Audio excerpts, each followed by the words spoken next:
Okay, well, as we've indicated, Zimbabwe's opposition has been in the news recently as factors within the MDC are at each other's throats after a high court in that country declared the MDC-T led by Thokozani Khupe as the official opposition in that country. The MDC Alliance leader Nelson Chamisa is, however, adamant that he is the legitimate leader of the opposition in Zimbabwe. So to discuss the situation in Zimbabwe, especially amongst the opposition, we will be speaking this evening to MDC-T presidential spokesperson who will be joining us a bit later on. That is Khaliphani Phugeni. But we're joined this evening by Trust Ndlovu, who's MDC Alliance South African spokesperson. We also have Tinashe Jonas, who is Ideal Zimbabwe President, and lastly, Dewa Mavhinga, who is a human rights lawyer. Tinashe, let me start off with you as a more of a smaller party. Considering the state of the political impasse in the country, how would you describe the state of the opposition? In simple terms, the opposition is in crisis, and it's a crisis caused by a disrespect of the Chapter 12 institutions. It's a crisis motivated by disregard of the constitution of the country, because it's a crisis caused by their disregard of their own constitution, their own party constitution. So it's a matter of constitutionalism or rule of law versus populism or the rule of men. What do you mean, Chapter 12? Can you just explain to us? In South Africa, it's the version of your like the office of the public protector. Okay. So almost like what we refer to in South Africa as Chapter 9 institutions. So you are saying that there's a disregard for those institutions who are there to promote constitutionalism. What evidence can you point to support that argument? Okay. When Mr. Nelson Chamisa took over power, I'll start on the main, on Ubuntu or Ubuntu, what you call in South Africa.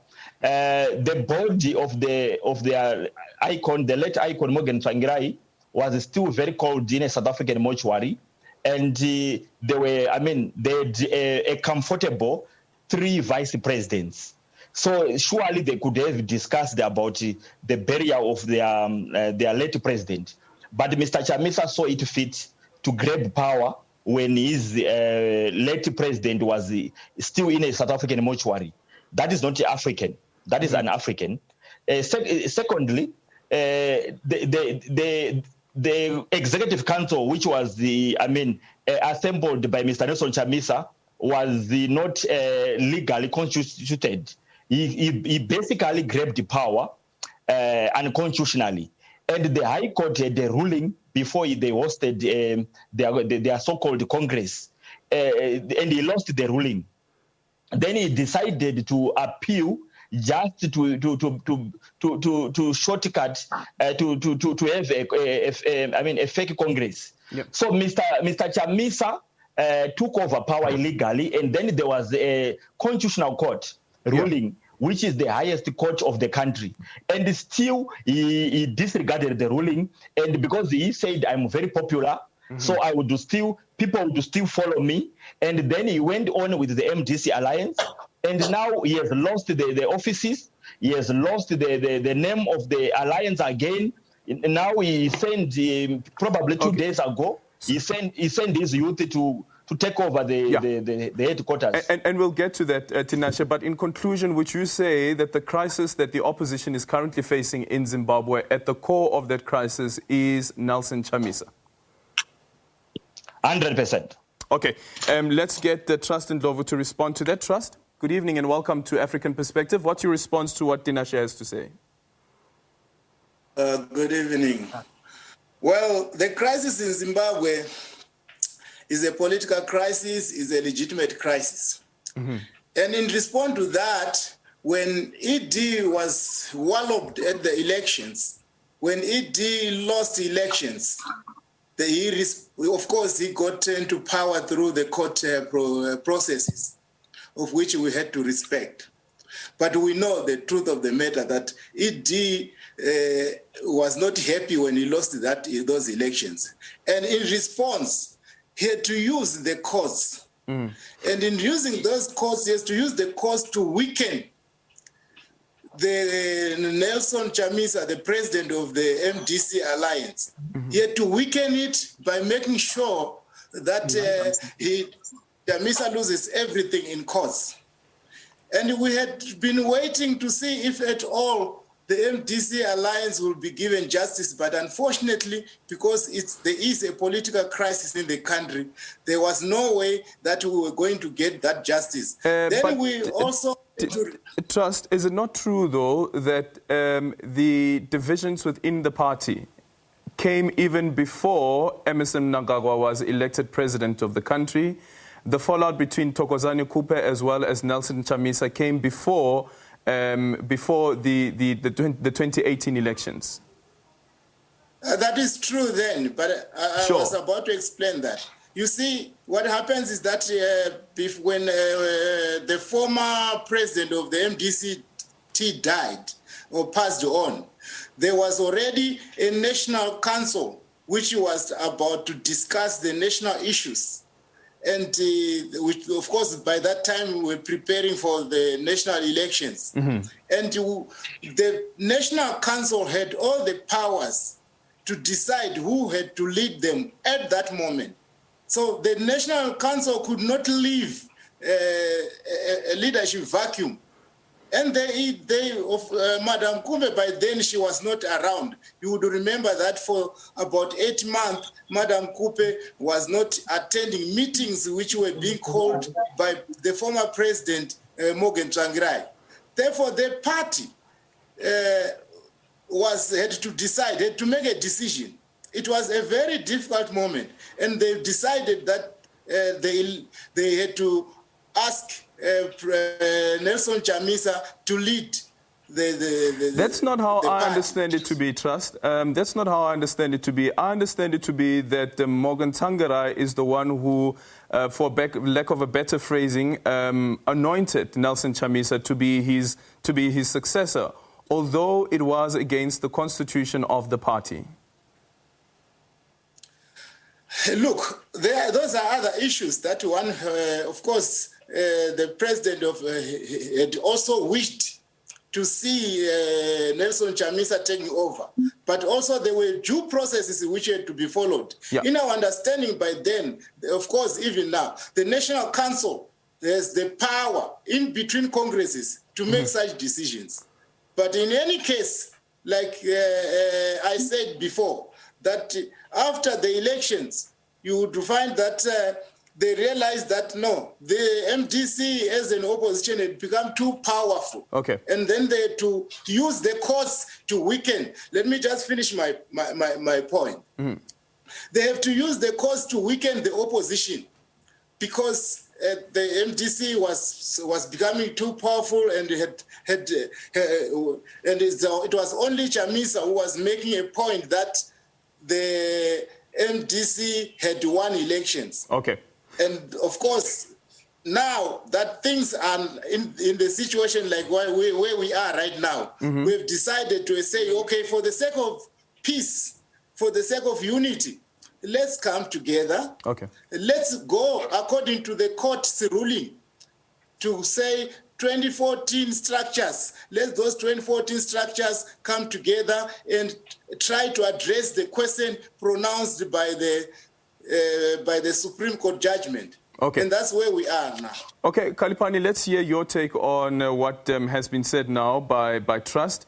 And also, though, can we also argue that Thokozani Khupe may have opened herself to allow the opposition to be destabilized in that country? Good evening to you and to the listeners at home. And of course, I want to say good evening to Ndlovu and Jonas. Indeed, it's an honor to be with you again this evening. I need to clarify certain points which were raised by Trust, which are misleading. First of all, the constitution of our party leading up to the 2014 Congress, it allowed for all standing committee members to be elected at Congress. For you to understand, this standing committee will be like the top 6 in South Africa of the ANC. Mm-hmm. When we got into that Congress, because our previous 2 SGs, Professor Khupe and Tendai Biti, they had made certain moves to the effect that they wanted to grab power unconstitutional. We then resolved at that Congress, 2014 Congress, that all the powers will now go to the President's office. So the calling of the National Executive goes to the President's office. The calling of the National Council goes to the President's office. We went further to say the President will assume the power to appoint all deputies of the Standing Committee, except, and this is important, except in the case of Vice President and Vice Chairperson. Mm-hmm. Why were those 2 exempt? They were exempt because they are in the Presidium. And in our Constitution, any one of those 4 people in the form of the President, the Chairperson, the President, the Vice President, the Chairperson, and the Deputy Chairperson, any one of those people in our Constitution can become the President in the event that the one which they deputize or is on top of them in terms of hierarchy dies or for some reason is unable to carry out their duties. So we made it clear, we dealt with the succession issue, that is how it's going to be as far as the MDC Constitution is concerned. Yep. There was no contestation until 2016. Why did things change in 2016? It's because the then President, Dr. Morgan Tsvangirai, fell ill with a terminal illness. And those that wanted to grab power violently and illegal and tribal saw an opportunity. And then they connive and try to bastardize the institution of the MDCT to the effect that then they said there are 2 vice presidents that the president had to appoint. Now, the irony of it is that the resolutions were clear in saying when it comes to vice president and deputy chairperson, you can't appoint, you will appoint all the deputies of the standing committee. So they push that narrative through violence, through misinformation, and many other means. And then, unfortunate, as you would know, Dr. Tsvangirai passed in 2018. It's now a matter of historical record that Dr. Khupe was almost bent in a heart in Buera at that funeral. The Americans were there, the British were there, the who's who of the political world was there. So this is a matter of historical record. Why did they want to burn her in a heart together with our SG Monzola, our TG Chief Ndlovu? Who wanted to burn her in the house? It was supporters of Nelson.